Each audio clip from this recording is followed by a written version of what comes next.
School की बच्ची और इसी प्रकार 10th वाली बच्ची रूपम, मैं चाहूंगी कि वो आए मेरे पास। इस बच्ची की बात कर रहे थे कि कोरोना काल में ये 6ठी क्लास में इसने एडमिशन लेना था। मैंने कहा बेटा एडमिशन आप ले लेना, कोई बात नहीं, मेरे स्कूल में आपको एडमिशन दिलाया जाएगा। ये उनके पापा बैठे हैं, ये सब्जी का काम करते थे, वहां सब्जी इन्होंने लगा रखी थी, उसकी तुड़ाई करते थे। तो ये बच्ची बैठी होती, मैंने कहा बेटा तू किताब ले आया, अगर कोई आते जाते मैं तेरे को पढ़ा दूंगी। इसने किताब लानी शुरू कर दी। दिन का चढ़ाव होता, मतलब पूरा दिन निकला नहीं होता। जब मैं सैर करके फिरोजाबाद रोड से नहर से वापस आती तो ये बच्ची बैठी मिलती, नहा धो के सिर सुर अपना सेट करके बैठी मेरा वेट कर रही होती। तो मैं एक दिन में 2 सब्जेक्ट का काम दे के आती इसको, अगले दिन मैं चेक कर लेती। तीसरे दिन इसके साथ एक और लड़की बैठी, ममता, ये बेटा ये भी हमारी है, हमारे परिवारों से।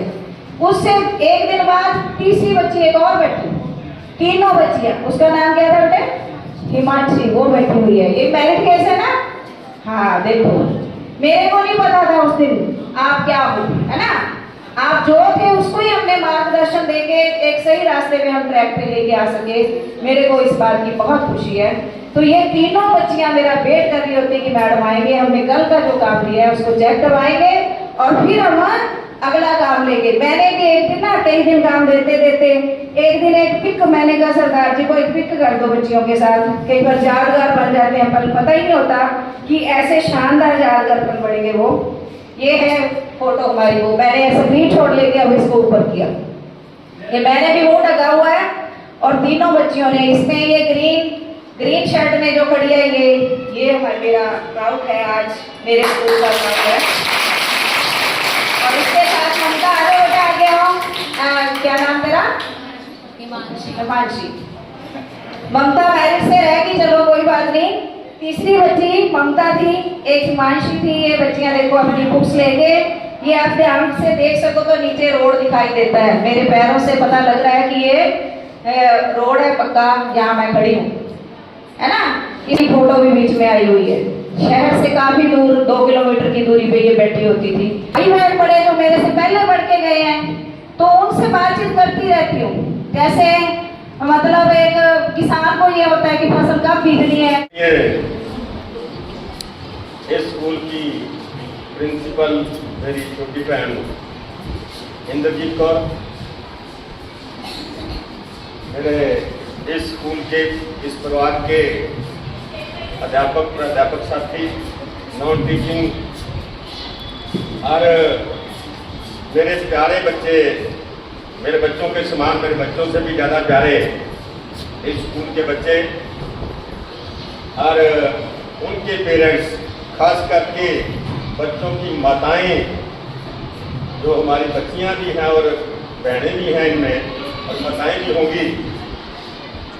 और उसके बाद उनके सामने मेरे बैठे हुए उनके पिता जो बच्चों के साथ आए हैं, मैं उनका अपने इस स्कूल में आने के लिए तहे दिल से धन्यवाद करता हूं, स्वागत करता हूं और आशा भी करता हूं कि अपने बच्चों को, खास करके ये गर्ल्स स्कूल है, टाइम टू टाइम संभालना। जहाँ तक मेरी बात होती है, यहाँ कई बार तो मजबूरी होती है लीडरों का नाम लेना स्कूल में। भाई वो आए हैं, बूटा सिंह चिट्टा कुर्ता पजामा पाया, ना कहा तो पता नहीं क्या होगा। लेकिन इस स्कूल का जो मेरा अपना इनके साथ संबंध है वो पारिवारिक संबंध है। इंद्रजीत मैडम शायद वहाँ यहाँ स्कूल में नहीं थी जब मैं आया था, उसके बाद ही मेरे साथ लंबा समय इन्होंने भी यहाँ नौकरी करी। जब मैं इस स्कूल के प्रांगण में आया था, बंसीलाल जी की सरकार थी, +2 हुआ था और मैं एज ए लेक्चरर यहाँ इस स्कूल में आया और यहाँ गुरबख्श मैडम मैट्रिक हेड हुआ करते। और मैंने एक बात पूछी उनसे, मैडम हमने बाथरूम जाना, कहाँ जाएं? और कहने लगे अपने घर। और मैं ऐसे माहौल से आया था, यूनिवर्सिटी कॉलेज से, मैं लेक्चरर यूनिवर्सिटी कॉलेज से आया था, ऐसे माहौल से आया था, मुझे बड़ा महसूस हुआ। अब मैं शहर का निवासी था, मैंने मीटिंग बुलाई और उस बिल्डिंग को एसपी रोशनलाल हुआ करते, पंडित रामलाल जी थे, गोपाल सरपंच जी, धनजू साहब हमारे बीच में नहीं रहे। मैं उनका स्कूल के लिए सदा ऋणी रहूंगा। पार्टीबाजी को छोड़कर हमने 2.5 लाख रुपया इकट्ठा किया। किसी कच्चा स्कूल था, पीछे बिल्डिंग थी, ये वेटनरी हॉस्पिटल था।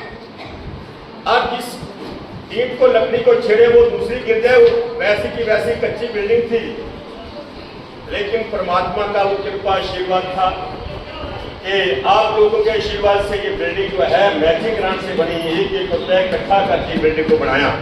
आज एक कमरा बना के दिखाओ, नहीं बन सकता। मुझे उस दिन ईमानदारी का एहसास हुआ।